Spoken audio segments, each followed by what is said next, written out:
که 4 مذهب حق است، 4 مذهب حق است. آیا مولوی صاحب شما هم به می عقیده هستین که 4 مذهب حق میدونین؟ اصلا گفت که حق یکی می باشه، حق یکی می باشه. من یک موضوع مثال خیلی ساده برات پیش میکنم. مثلا ما بگوییم که خون وضو را میده میکنه و خون وضو را میده نمیکنه. این دو جمع شده نمیتونه، به خاطر که متناقض است، میکنه و نمیکنه. یکیش راجع یکیش مرجوع باید باشه.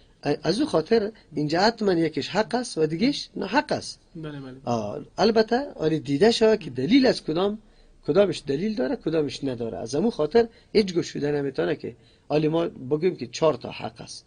اگر حق است 4 در بعضی مسائل امکان داره، مثلا در تنوع، در جایی که عبادت متنوع شده در اونجا امکان داره که هر 4 مذهب حق باشه. مثلا در مورد بلند کردن دستا، اندازه دستا 4 حدیث صحیح ما داریم، تا سینه را، تا شانه را، تا زیر گوشه و تا سر گوشه را. صحیح است؟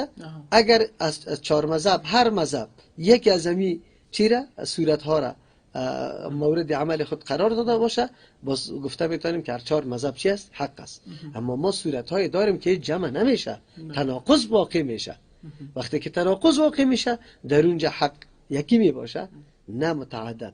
از او خاطر عالی برای کسی که پیروی از شخص نکنه بلکه پیروی از حق بکنه، برای از او ضرور است که تلاش بکنه دلیله که آیا کسی که گفته که میده میکنم به طور مثال و کسی که میگه میده نمیکنه دلیل کدامش قوی است.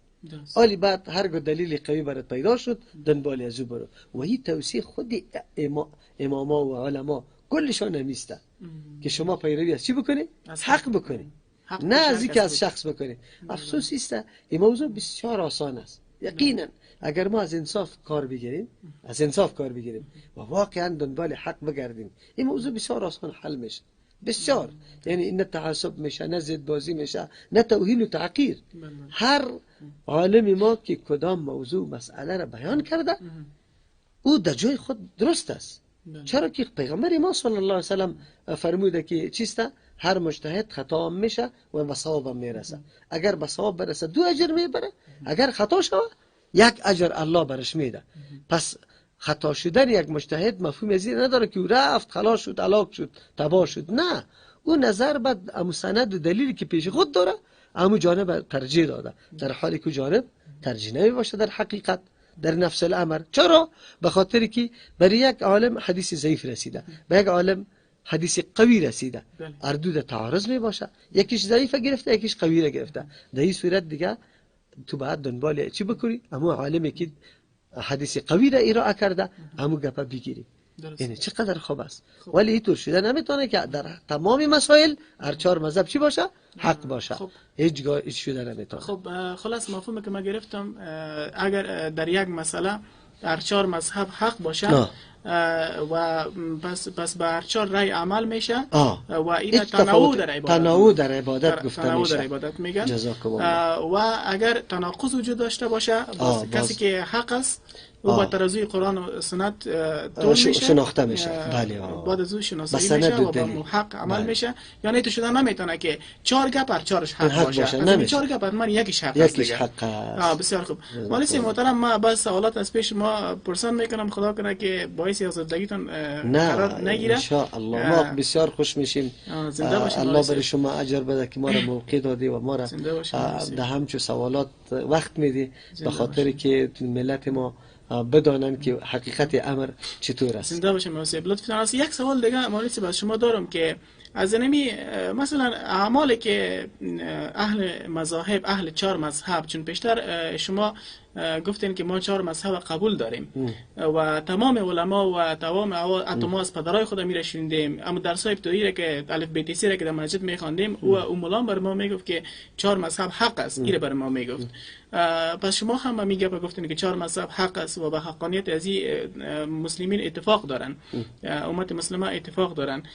حال استاد ما میخوایم که شما یک چند عمل اما تو آشکار و واضحی که این در این مذاهب 4 سگانه هست و مذهبی که ما از او پیروی میکنیم، مذهب امام ابو حنیفه رحمت الله علیه در این مذهب نیست، او اعمالی که پنهان است مثلا دعای استفتاء است سبحانك اللهم، ایرا ما پیش خود میخوانم، یک کس دیگه پیش خود یک رقم میخونه، یک کس دیگه رقم میخونه، با حدیث مختلف عمل میشه. ایرا نمیخوایم، چرا که اگر ما ایرا دعای استفتاء را هر کدامش که بخونم کسی مرا نمیبینه که ما چی خواندیم پیش خود. اما اعمالی که دیده میشه با چشم و توجه یک شخص دیگر را جلب میکنه، امیر اگر از مذاهب مختلف یک چند تایش برای ما مثال بدین. مثلا شافعی مذهبا آمین به جهر میگه و ما حنفی مذهبا آمین خفیه میگیم. بینما قسم اگر چند مسئله برای ما بگوین. بسیار مهربانی کردی، خیلی خوب. اصلا ما که میگیم که 4 مذهب حق است، منظوری ما از این نیست که پیروی کردن از یک شخص این حق است، نه. اصلا ما بیشتر موضوع را خلاصه کردیم که پیروی از حق است. درست. چیزی که حق باشه، سند دلیل داشته باشه، بعد از او پیروی شود. درست. اینطور نیست که یک شخص التزام بکنی سری خود که در هر موضوع مسئله سخن زیره یا بگویی که کل دین که یک نفر جمع شده. ما در هر موضوع مسئله سخن اینمی عالم قبول دارم از دیگر ندارم. در صورتی که در بعضی مسائل سخن عالم صراحتا مخالف حدیث باشه، مثلا از عالم دیگه درست باشه، این اینجاست، خطا در اینجاست که ما ملت تا الحال آشنا نشدیم که ما چه قسم بکنیم. حتی و این ما ترسانده شدیم که اگر تو مذهب اله بکنی و قول دیگری را بگیری بعد درست زده شوی. چطور شده میتونه که ما یک مثال براتون میگم از این خاطر که دوستای ما، شنونده های ما یک کمی بصیرت برشان حاصل شود. به طور مثال میگیم، دور نمیریم، او این موضوع بسیار مهم موضوع هم است. حتی در وقت شناختن فرض است. از همون خاطر عقیده کلی مردم است که در وقت نماز نخوانی نمازت نمیشه. مثلا اگر دیگر در وقت پیشین بخوانی نماز نمیشه. چقدر خوب. امام ابو حنیفه رحمه الله نظرش است که آخری وقت پیشین بعد از اینکه سایه هر شی دوچند شود، غیر از سایه اصلی که در وقت زوال است، این سایه نه، بر علاوه از این هر شی سایش دوچند شود، پیشین بیرون میشه، خارج میشه و دیگر داخل میشه. خب لیکن در دیگه مذاهب هم نمیریم، در داخل مذهب امام ابو یوسف و امام محمد رحمهم الله شاگردای اول نمره امام صاحب است و قائل به است که نه، اولی آخری وقت پیشین هرگاه سایه یک شی یک چند شود غیر از سایه اصلی، پیشین خلاص میشه و دیگر داخل میشه. پس به طور مثال در این روزها تقریبا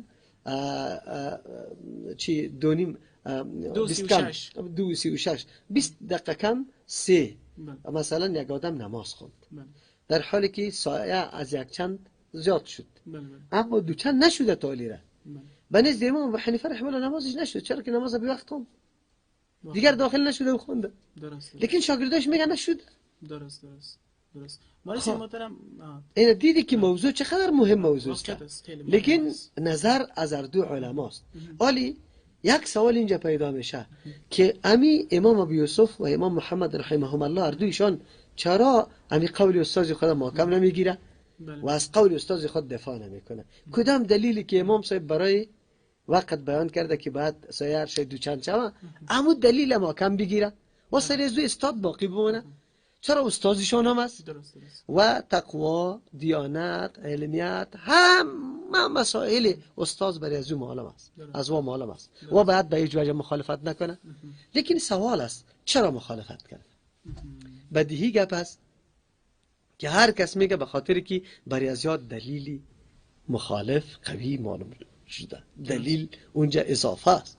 چطور شده میتونه؟ مثلا در حدیث میاد که دیگر پیغمبر علیه السلام صحابی میگه که ما یک شتر را چی میکردیم؟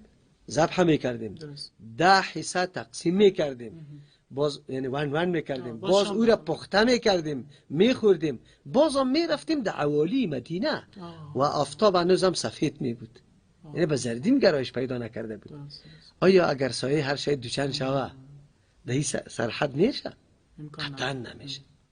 اینه ببینیم او طرف در حال خیلی زیاد برای شاگردان معلوم شد، دیدیم که عالم نگرفت، پشت عالم نرفتن، پشت حق رفتن.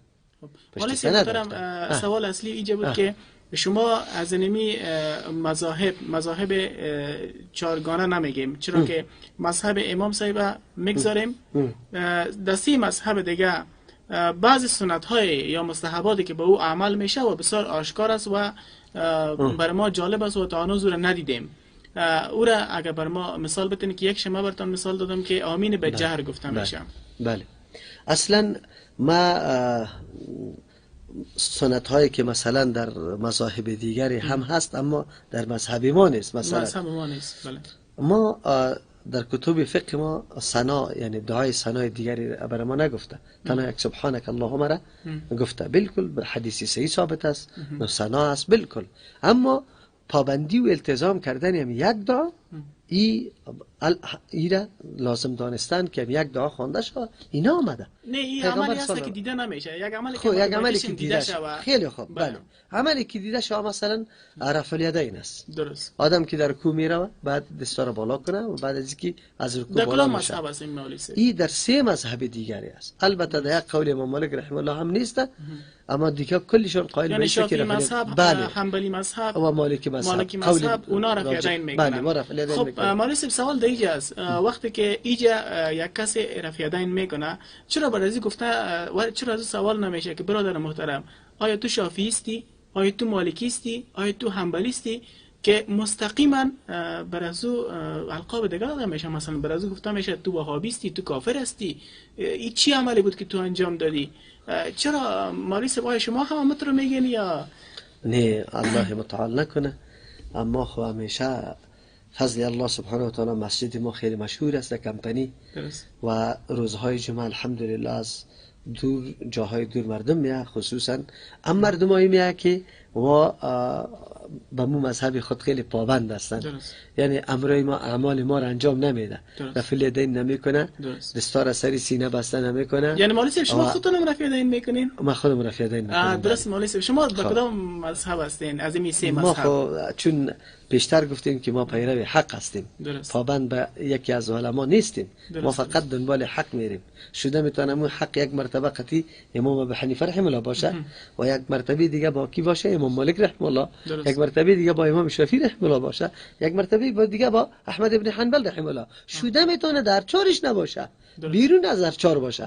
ما دنبال حق میریم. مولوی محترم، بسیار یک خوب جای تاسف است که در مورد شما ما از بسیاری از دوستا و برادران ما اینطور شنیده بودم که شما کسی هستین که بر شاگردایتان اینطور تعلیم میدین که فقط در یک موضوعی که دوجه اکثر علما اجماع کرده باشه و شما فقط دنبال اکثریت میرین و از خود نظر ندارین.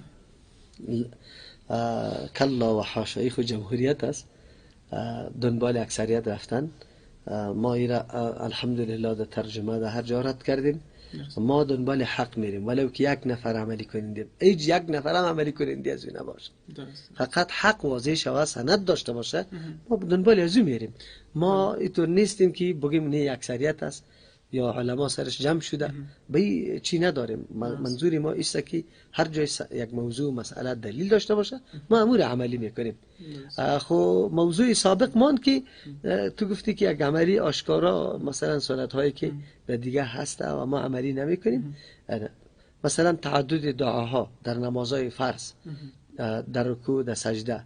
البته در رکوع در حدیث مرفوع یک دعا را پیغمبر تکراری خوانده، اما در سجده اختیار داده که هر نوع دعا را آدم جمع بکنه. مثلا ما محروم هستیم از او. یا دیگه وتر پیغمبر علیه السلام به کیفیت مختلف خوانده، چیزی هست که عملی دیده شده، یک رکعت، 3 رکعت، 5 رکعت، 7 رکعت، 9 رکعت.